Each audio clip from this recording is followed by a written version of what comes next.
ਤੁਹਾਡੀ ਸਕਰੀਨ ਦੇ ਉੱਤੇ ਜੋ ਤਸਵੀਰਾਂ ਆ ਰਹੀਆਂ ਨੇ ਦੇਖਣ ਨੂੰ ਤਾਂ ਇੱਕ ਰੇਗਿਸਤਾਨ ਲੱਗਦਾ ਹੈ, ਪਰ ਅਸਲ ਦੇ ਵਿੱਚ ਹੈ ਇੱਕ ਸਮੁੰਦਰ। ਜੀ ਹਾਂ, ਇਹ ਰੇਗਿਸਤਾਨ ਕਿਸੇ ਸਮੇਂ ਇੱਕ ਵਿਸ਼ਾਲ ਮਹਾਸਾਗਰ ਹੋਇਆ ਕਰਦਾ ਸੀ, ਜਿਹੜਾ ਕਿ ਦੁਨੀਆ ਦੇ 4 ਸਭ ਤੋਂ ਵੱਡੇ ਮਹਾਸਾਗਰਾਂ ਦੇ ਵਿੱਚੋਂ ਇੱਕ ਸੀ। ਤੇ ਅੱਜ ਇਹ ਵਿਸ਼ਾਲ ਮਹਾਸਾਗਰ ਤੇ ਇਹਦੀ ਜਿਹੜੀ ਸੁੱਕੀ ਹੋਈ ਹੋਂਦ ਆ, ਉਹ ਇਸ ਦੁਨੀਆ ਦੇ ਵਿੱਚ ਜੋ ਵਾਤਾਵਰਣ ਦੀ ਭਿਆਨਕ ਤਬਾਹੀ ਹੋ ਰਹੀ ਹੈ ਉਸ ਦੀ ਚੀਖ ਕੇ ਵਿਥਿਆ ਸੁਣਾ ਰਿਹਾ ਹੈ।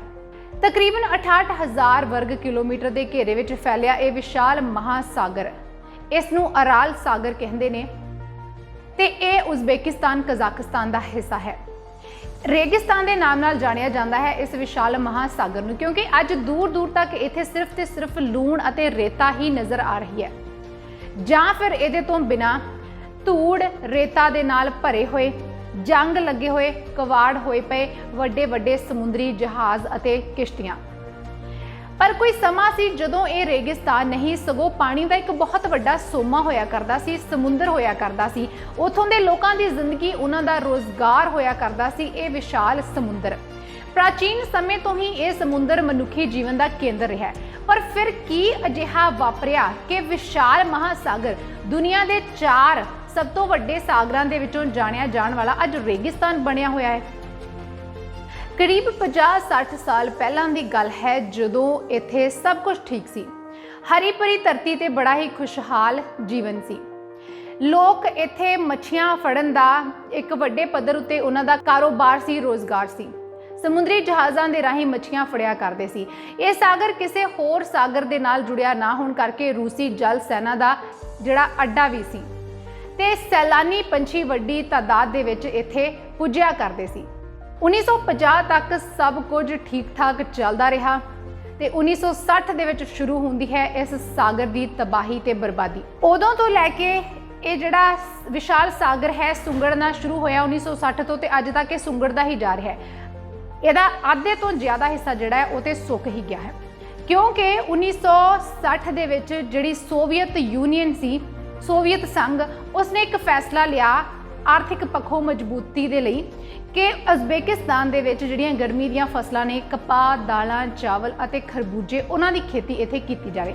ਹੁਣ ਉਹਨਾਂ ਦੀ ਖੇਤੀ ਦੇ ਵਾਸਤੇ ਪਾਣੀ ਜਿਹੜਾ ਉਹ ਵੀ ਚਾਹੀਦਾ ਸੀ। ਇਸ ਵਾਸਤੇ ਉਸੇ ਸੰਘ ਦੇ ਰਾਸ਼ਟਰਪਤੀ ਨਿਕਿਤਾ ਖਰੁਸ਼ਚੋਵ ਨੇ ਕਜ਼ਾਕਿਸਤਾਨ ਅਤੇ ਉਜ਼ਬੇਕਿਸਤਾਨ ਦੇ ਖੁਸ਼ਕ ਪਰ ਉਪਜਾਊ ਇਲਾਕੇ ਨੂੰ ਸਿੰਜਣ ਦੇ ਲਈ ਨਹਿਰਾਂ ਕੱਢਣ ਦਾ ਫੈਸਲਾ ਕਰ ਲਿਆ। 2 ਦਰਿਆ ਪੈਂਦੇ ਸੀ ਇਸ ਸਾਗਰ ਦੇ ਵਿੱਚ ਤੇ ਇਸ ਨੂੰ ਪਾਣੀ ਦੇ ਨਾਲ ਭਰਦੇ ਸੀ, ਅਮੂ ਦਰਿਆ ਤੇ ਸਾਇਰ ਦਰਿਆ। ਹੁਣ ਜਦੋਂ ਨਹਿਰਾਂ ਕੱਢਣ ਦੀ ਯੋਜਨਾ ਬਣਾਈ ਤਾਂ ਇਹ ਜਿਹੜੇ ਕੁਦਰਤੀ ਵਹਾਅ ਸੀ ਪਾਣੀ ਦੇ, ਉਹਨਾਂ ਨੂੰ ਰੋਕ ਦਿੱਤਾ ਗਿਆ, ਉਹਨਾਂ ਨੂੰ ਮੋੜ ਦਿੱਤਾ ਗਿਆ। ਉਹਨਾਂ ਦੇ ਦਰਿਆਵਾਂ ਦੇ ਉੱਪਰ ਬੰਨ ਮਾਰ ਕੇ ਡੈਮ ਬਣਾ ਕੇ ਤੇ ਨਹਿਰਾਂ ਕੱਢ ਦਿੱਤੀਆਂ, ਜਿਨ੍ਹਾਂ ਤੋਂ ਸਿੰਚਾਈ ਦਾ ਪ੍ਰਬੰਧ ਜਿਹੜਾ ਉਹ ਸ਼ੁਰੂ ਕੀਤਾ ਗਿਆ, ਸਿੰਚਾਈ ਸ਼ੁਰੂ ਕੀਤੀ ਗਈ। ਤੇ ਜਿਹੜਾ ਅਰਾਲ ਸਾਗਰ ਸੀ, ਵਿਸ਼ਾਲ ਸਾਗਰ, ਜਿਸ ਨੂੰ ਇਹ 2 ਦਰਿਆ ਭਰਦੇ ਸੀ, ਉਹ ਹੁਣ ਰਹਿ ਗਿਆ ਸਿਰਫ ਤੇ ਸਿਰਫ ਬਾਰਿਸ਼ ਦੇ ਪਾਣੀ ਦੇ ਭਰੋਸੇ।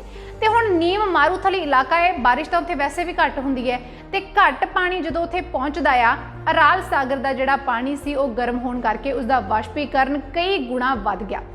1980 ਤੱਕ ਉਜ਼ਬੇਕਿਸਤਾਨ ਕਪਾਹ ਦਾ ਦੁਨੀਆ ਦੇ ਵਿੱਚ ਸਭ ਤੋਂ ਵੱਡਾ ਉਤਪਾਦਕ ਤਾਂ ਬਣ ਗਿਆ, ਪਰ ਇਹ ਜਿਹੜੀ ਧਰਤੀ ਸੀਗੀ ਉਹ ਬੰਜਰ ਹੋਣੀ ਸ਼ੁਰੂ ਹੋ ਗਈ। ਬਰਬਾਦੀ ਦੀ ਜਿਹੜੀ ਸ਼ੁਰੂਆਤ ਆ ਉਹ ਹੋ ਚੁੱਕੀ ਸੀ। ਤੇ ਫਿਰ ਜਿਹੜੀਆਂ ਨਹਿਰਾਂ ਕੱਢੀਆਂ ਗਈਆਂ ਉਹਨਾਂ ਨੂੰ ਲੀਕੇਜ ਰਹਿਤ ਨਹੀਂ ਬਣਾਇਆ ਗਿਆ। 40 ਤੋਂ 45% ਪਾਣੀ ਧਰਤੀ ਦੇ ਵਿੱਚ ਰਿਸਦਾ ਕਰਕੇ ਉਹਨਾਂ ਇਲਾਕਿਆਂ ਦੇ ਵਿੱਚ ਸੇਮ ਦੀ ਜਿਹੜੀ ਸਮੱਸਿਆ ਉਹ ਵੱਡੇ ਪੱਧਰ ਦੇ ਉੱਤੇ ਹੋ ਗਈ।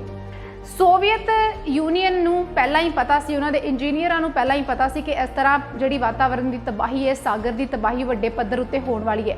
ਪਰ ਸਰਕਾਰ ਦੇ ਦਬਾਅ ਹੇਠ ਉਹ ਚੁੱਪ ਰਹੇ, ਕਿਉਂਕਿ ਉਹਨਾਂ ਨੇ ਤਾਂ ਆਰਥਿਕ ਪੱਖੋਂ ਮਜ਼ਬੂਤੀ ਚਾਹੀਦੀ ਸੀ, ਪੈਸਾ ਕਮਾਉਣਾ ਸੀ ਫਸਲਾਂ ਦੀ ਪੈਦਾਵਾਰ ਵਧਾ ਕੇ, ਪਰ ਜੋ ਵਾਤਾਵਰਣ ਦੀ ਬਰਬਾਦੀ ਹੋ ਰਹੀ ਉਸ ਦਾ ਉਹਨਾਂ ਨੂੰ ਕੋਈ ਵੀ ਫਿਕਰ ਨਹੀਂ ਸੀ। ਇਹ ਅਰਾਲ ਸਾਗਰ ਪੂਰੀ ਤਰ੍ਹਾਂ ਫਿਰ ਹੌਲੀ-ਹੌਲੀ ਸੁੱਕ ਕੇ ਰੇਗਿਸਤਾਨ ਬਣ ਗਿਆ। ਕਿਸੇ ਸਮੇਂ ਇੱਥੇ ਜਿਹੜੀਆਂ ਲਹਿਰਾਂ ਉੱਠਦੀਆਂ ਸੀ ਪਾਣੀ ਦੀਆਂ, ਸਮੁੰਦਰੀ ਲਹਿਰਾਂ, ਉਹਨਾਂ ਦੀ ਜਗ੍ਹਾ ਅੱਜ ਦੂਰ ਤੱਕ ਰੇਤਾ ਹੀ ਰੇਤਾ ਦੇਖੀ ਜਾ ਸਕਦੀ ਹੈ ਤੇ ਲੂਣ ਦੇ ਟਿੱਲੇ ਦੇਖੇ ਜਾ ਸਕਦੇ ਨੇ। 2004 ਦੇ ਵਿੱਚ ਨਾਸਾ ਦੇ ਵੱਲੋਂ ਇੱਕ ਤਸਵੀਰ ਲਈ ਗਈ ਸੀ ਸੈਟੇਲਾਈਟ ਦੇ ਰਾਹੀਂ, ਜਿਹਦੇ ਵਿੱਚ ਇਹ ਦੱਸਿਆ ਗਿਆ ਉਸ ਰਿਪੋਰਟ ਦੇ ਵਿੱਚ ਕਿ ਇਸ ਸਾਗਰ ਦਾ ਪੂਰਬੀ ਹਿੱਸਾ ਪੂਰੀ ਤਰ੍ਹਾਂ ਨਾਲ ਸੁੱਕਾ ਹੋਇਆ ਹੈ ਤੇ ਯੂਨੈਸਕੋ ਨੇ ਤਾਂ ਇਸ ਸਾਗਰ ਦੇ ਸੁੱਕਣ ਨੂੰ ਧਰਤੀ ਦੀ ਸਭ ਤੋਂ ਵੱਡੀ ਜਿਹੜੀ ਬਰਬਾਦੀ ਹੈ ਉਹ ਦੱਸਿਆ ਹੈ।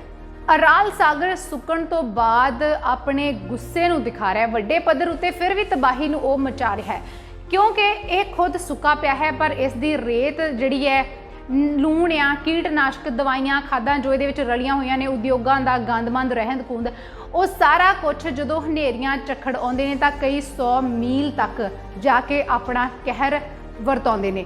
ਲੋਕਾਂ ਦੇ ਉੱਤੇ ਜਦੋਂ ਇਹ ਜ਼ਹਿਰੀਲੀ ਧੂੜ ਉਹਨਾਂ ਦੇ ਜਾਂਦੀ ਹੈ, ਖਾਣ ਪੀਣ ਦੇ ਵਿੱਚ ਜਾਂਦੀ ਹੈ, ਤਾਂ ਉਹਨਾਂ ਨੂੰ ਕਈ ਤਰ੍ਹਾਂ ਦੀਆਂ ਬਿਮਾਰੀਆਂ, ਕੈਂਸਰ, TB, ਪੇਟ ਦੀਆਂ ਬਿਮਾਰੀਆਂ ਸਮੇਤ ਅਨੇਕਾਂ ਬਿਮਾਰੀਆਂ ਦਾ ਸ਼ਿਕਾਰ ਹੋਣਾ ਪੈ ਰਿਹਾ ਹੈ। ਤੇ ਜਦੋਂ ਇਹ ਸਾਗਰ ਸੁੱਕ ਗਿਆ ਤਾਂ ਉਹਦੇ ਤੋਂ ਬਾਅਦ ਵੀ ਲੋਕਾਂ ਨੂੰ ਭੁੱਖਮਰੀ, ਗਰੀਬੀ, ਬੇਰੁਜ਼ਗਾਰੀ ਦੇ ਜਿਹੜੇ ਵੱਡੇ ਪੱਧਰ ਉਤੇ ਇਸ ਸਮੱਸਿਆ ਦਾ ਸਾਹਮਣਾ ਕਰਨਾ ਪਿਆ, ਕਿਉਂਕਿ ਕਿਸੇ ਸਮੇਂ ਇਹ ਇੱਕ ਵੱਡੇ ਪੱਧਰ ਦਾ ਮੱਛੀਆਂ ਲੋਕ ਇੱਥੋਂ ਫੜਦੇ ਸੀ, ਉਹਨਾਂ ਦਾ ਰੁਜ਼ਗਾਰ ਚੱਲਦਾ ਸੀ।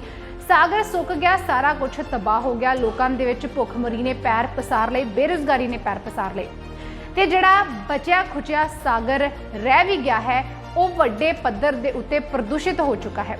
1994 ਤੱਕ ਹੀ ਇਸ ਸਾਗਰ ਦਾ ਜਿਹੜਾ ਪਾਣੀ ਹੈ ਉਹਦੇ ਵਿੱਚ 1.5 ਲੱਖ ਟਨ ਰਸਾਇਣ ਪਾਣੀ ਦੇ ਅੰਦਰ ਤੱਕ ਘਰ ਕਰ ਚੁੱਕੀ, ਉਹਦੇ ਵਿੱਚ ਮਿਲ ਚੁੱਕੀ ਹੈ। ਤੇ ਜਿਹੜਾ ਪਾਣੀ ਰਹਿ ਗਿਆ ਆ ਉਹਦੇ ਵਿੱਚ ਜਿਹੜੇ ਹੁਣ ਜੀਵ ਜੰਤੂ ਜਾਂ ਜਿਹੜੀਆਂ ਮੱਛੀਆਂ ਹੈਗੀਆਂ ਨੇ ਉਹ ਵੀ ਖਾਤਮੇ ਵੱਲ ਜਾ ਰਹੇ ਨੇ, ਜਾਂ ਫਿਰ ਲੋਕ ਉਹਨਾਂ ਨੂੰ ਖਾ ਨਹੀਂ ਸਕਦੇ ਕਿਉਂਕਿ ਉਹ ਖੁਦ ਵੀ ਲੂਣ ਵਾਲੇ ਤੇ ਬਹੁਤ ਜ਼ਹਿਰੀਲੇ ਹੋਏ ਪਏ ਨੇ, ਕਿਉਂਕਿ ਪਾਣੀ ਇੰਨਾ ਗੰਦਾ ਹੋਇਆ ਪਿਆ ਹੈ। ਇਸ ਤੋਂ ਇਲਾਵਾ ਪਾਣੀ ਦੀ ਮਾਤਰਾ ਕਾਫੀ ਹੱਦ ਤੱਕ ਘਟਣ ਕਰਕੇ ਇਹਦੇ ਵਿੱਚ ਖਾਰਾਪਣ ਤੇ ਲੂਣ ਆ ਉਹ ਬਹੁਤ ਮਾਤਰਾ ਦੇ ਵਿੱਚ ਵੱਧ ਗਿਆ ਹੈ। ਜਾਨਵਰ ਉੱਥੇ ਘਾਹ ਨੂੰ ਜਿਹੜੀ ਉਹ ਸਭ ਕੁਝ ਖਾ ਨਹੀਂ ਸਕਦੇ ਕਿਉਂਕਿ ਖਾਰਾਪਣ ਇੰਨਾ ਆ, ਉਹ ਸਾਰੇ ਨਮਕੀਨ ਹੋਏ ਪਏ ਨੇ, ਜੇ ਖਾਂਦੇ ਨੇ ਤਾਂ ਜਾਨਵਰ ਬਿਮਾਰ ਹੋ ਜਾਂਦੇ ਨੇ। ਕਜ਼ਾਕਿਸਤਾਨ ਦੇ ਵਿੱਚ ਇਸ ਸਾਗਰ ਦੇ ਉੱਤਰੀ ਹਿੱਸੇ ਨੂੰ ਮੁੜ ਤੋਂ ਪਾਣੀ ਦੇ ਨਾਲ ਭਰਨ ਦੇ ਲਈ ਵਰਲਡ ਬੈਂਕ ਦੇ ਵੱਲੋਂ ਇੱਕ ਜਿਹੜਾ ਕਜ਼ਾਕਿਸਤਾਨ ਡੈਮ ਪ੍ਰੋਜੈਕਟ ਹੈ ਉਹ ਵੀ ਸ਼ੁਰੂ ਕੀਤਾ ਗਿਆ। 2005 ਦੇ ਵਿੱਚ ਉਹ ਪੂਰਾ ਹੋ ਗਿਆ। ਪਾਣੀ ਦੇ ਪੱਧਰ ਨੂੰ ਥੋੜਾ ਜਿਹਾ ਵਧਾਇਆ ਵੀ ਗਿਆ, ਪਰ ਗਲੋਬਲ ਵਾਰਮਿੰਗ ਇੰਨੀ ਹੋ ਗਈ ਹੈ, ਤਬਾਹੀ ਇੰਨੀ ਜ਼ਿਆਦਾ ਹੋਈ ਪਈ ਹੈ, ਗਰਮੀ ਵੱਧ ਰਹੀ ਹੈ, ਇੰਨਾ ਕੁ ਪਾਣੀ ਜਿਹੜਾ ਉਹ ਸਾਗਰ ਦੇ ਵਿੱਚ ਕੁਝ ਕਰ ਨਹੀਂ ਸਕਿਆ ਤੇ ਇਸ ਨੂੰ ਸੁੱਕਣ ਤੋਂ, ਇਸ ਦੀ ਤਬਾਹੀ ਤੋਂ ਬਚਾ ਨਹੀਂ ਸਕਿਆ। ਇਸ ਨੂੰ ਬਚਾਉਣ ਦੀ ਜਾਂ ਜਿਹੜਾ ਥੋੜਾ ਬਹੁਤਾ ਪਾਣੀ ਰਹਿ ਗਿਆ ਹੈ ਕਿ ਇਸ ਨੂੰ ਦੁਬਾਰਾ ਤੋਂ ਵਿਸ਼ਾਲ ਸਾਗਰ ਨੂੰ ਫਿਰ ਤੋਂ ਪਾਣੀ ਇਹਦੇ ਵਿੱਚ ਵਾਪਸ ਲਿਆਂਦਾ ਜਾਵੇ। ਕੋਸ਼ਿਸ਼ਾਂ ਲਗਾਤਾਰ ਜਾਰੀ ਨੇ ਸਰਕਾਰਾਂ ਦੇ ਵੱਲੋਂ, ਇਹਦੇ ਵਿੱਚ ਪਾਣੀ ਪਾਇਆ ਜਾ ਰਿਹਾ ਹੈ, ਪਰ ਐਡਾ ਵੱਡਾ ਵਿਸ਼ਾਲ ਸਾਗਰ ਹੈ, ਕਦੋਂ ਇਹਦੇ ਵਿੱਚ ਮੁੜ ਤੋਂ ਪਾਣੀ ਆਵੇਗਾ? ਇੰਨਾ ਜ਼ਿਆਦਾ ਖਾਰਾਪਨ ਵਧਿਆ ਹੋਇਆ ਹੈ, ਗਰਮੀ ਲਗਾਤਾਰ ਵੱਧ ਰਹੀ ਹੈ, ਇਸ ਬਾਰੇ ਕੁਝ ਨਹੀਂ ਕਿਹਾ ਜਾ ਸਕਦਾ ਕਿਉਂਕਿ ਇੰਨੇ ਵਿਸ਼ਾਲ ਮਹਾਸਾਗਰ ਨੂੰ ਮੁੜ ਤੋਂ ਪਾਣੀ ਦੇ ਨਾਲ ਭਰਨਾ ਇੱਕ ਬਹੁਤ ਹੀ ਮਿਹਨਤ ਵਾਲਾ ਤੇ ਬਹੁਤ ਹੀ ਖਰਚੀਲਾ ਕੰਮ ਹੈ। ਉਜ਼ਬੇਕਿਸਤਾਨ ਦੇ ਵਿੱਚ ਸੋਵੀਅਤ ਸੰਘ ਨੇ ਆਰਥਿਕਤਾ ਦੇ ਲਈ ਵਾਤਾਵਰਣ ਦੀ ਤਬਾਹੀ ਕੀਤੀ, ਇੱਕ ਵਿਸ਼ਾਲ ਮਹਾਸਾਗਰ ਨੂੰ ਬੰਜਰ ਜ਼ਮੀਨ ਬਣਾ ਦਿੱਤਾ, ਰੇਗਿਸਤਾਨ ਬਣਾ ਦਿੱਤਾ। ਕਿਸੇ ਸਮੇਂ ਉਜ਼ਬੇਕਿਸਤਾਨ ਦੁਨੀਆ ਭਰ ਦੇ ਵਿੱਚ ਨੰਬਰ 1 ਕਪਾਹ ਦਾ ਉਤਪਾਦਕ ਹੋਇਆ ਕਰਦਾ ਸੀ, ਪਰ ਅੱਜ ਉਸੇ ਉਜ਼ਬੇਕਿਸਤਾਨ ਦਾ ਕਪਾਹ ਦੇ ਵਿੱਚ ਵੀ ਦੁਨੀਆ ਦੇ ਪਹਿਲੇ 10 ਦੇਸ਼ਾਂ ਦੇ ਵਿੱਚ ਵੀ ਨਾਮ ਨਹੀਂ ਹੈ। ਇਸ ਤੋਂ ਇਹ ਸਾਰੀਆਂ ਚੀਜ਼ਾਂ ਜਿਹੜੀਆਂ ਉਹ ਸਾਫ਼ ਹੋ ਜਾਂਦੀਆਂ ਨੇ ਕਿ ਪੈਸੇ ਦੀ ਖਾਤਰ ਵਾਤਾਵਰਣ ਦੀ ਕੀਤੀ ਤਬਾਹੀ ਸਾਨੂੰ ਕੀ ਦਿਨ ਦਿਖਾ ਸਕਦੀ ਹੈ। ਤੇ ਅੱਜ ਪੰਜਾਬ ਵੀ ਅਰਾਲ ਸਾਗਰ ਦੇ ਵਾਂਗ ਹੀ ਤਬਾਹੀ ਦੇ ਵੱਲ ਵੱਧ ਰਿਹਾ ਹੈ, ਆਪਣੇ ਕੁਦਰਤੀ ਜਲ ਸਰੋਤਾਂ ਦੇ ਖਾਤਮੇ, ਉਸ ਦਾ ਖਾਤਮਾ ਕਰ ਰਿਹਾ ਹੈ। ਧਰਤੀ ਦੇ ਹੇਠਲਾ ਜਿਹੜਾ ਸਾਫ਼ ਪਾਣੀ ਹੈ, ਬਹੁਤ ਜ਼ਿਆਦਾ ਪਾਣੀ ਸੀ, ਉਸ ਦੀ ਵਰਤੋਂ ਕਰ ਰਿਹਾ ਹੈ, ਅੰਨ੍ਹੇਵਾਹ ਉਸ ਪਾਣੀ ਨੂੰ ਅਜਾਈਂ ਗਵਾਇਆ ਜਾ ਰਿਹਾ ਹੈ। ਪੈਦਾਵਾਰ ਦੇ ਕਰਕੇ ਅਜਿਹੀਆਂ ਫਸਲਾਂ ਜਿਨ੍ਹਾਂ ਤੋਂ ਸਾਨੂੰ ਜ਼ਿਆਦਾ ਪੈਸਾ ਮਿਲਦਾ ਹੈ ਉਹਨਾਂ ਨੂੰ ਉਗਾਉਣ ਦੇ ਚੱਕਰ ਦੇ ਵਿੱਚ ਕਿਤੇ ਅਜਿਹਾ ਨਾ ਹੋਵੇ ਕਿ ਇੱਕ ਦਿਨ ਅਰਾਲ ਸਾਗਰ ਦੇ ਵਾਂਗ ਪੰਜਾਬ ਵੀ ਸੁੱਕ ਕੇ ਮਾਰੂਥਲ ਬਣ ਜਾਵੇ। ਸੋ ਇਹ ਜਾਣਕਾਰੀ ਸੀ ਉਸ ਸਾਗਰ ਦੀ ਜਿਹੜਾ ਕਿਸੇ ਸਮੇਂ ਵਿਸ਼ਾਲ ਮਹਾਸਾਗਰ ਸੀ ਤੇ ਅੱਜ ਸੁੱਕ ਕੇ ਰੇਗਿਸਤਾਨ ਬਣ ਚੁੱਕਾ ਹੈ। ਕਿਹੋ ਜਿਹੀ ਲੱਗੀ ਇਹ ਜਾਣਕਾਰੀ? ਆਪਣੇ ਕੀਮਤੀ ਵਿਚਾਰ ਤੇ ਸੁਝਾਅ ਕਮੈਂਟ ਬਾਕਸ ਦੇ ਵਿੱਚ ਜ਼ਰੂਰ ਦਿਓ ਤੇ ਇਸ ਜਾਣਕਾਰੀ ਨੂੰ ਅੱਗੇ ਤੋਂ ਅੱਗੇ ਸਭ ਦੇ ਨਾਲ ਸਾਂਝਾ ਵੀ ਜ਼ਰੂਰ ਕਰਿਓ।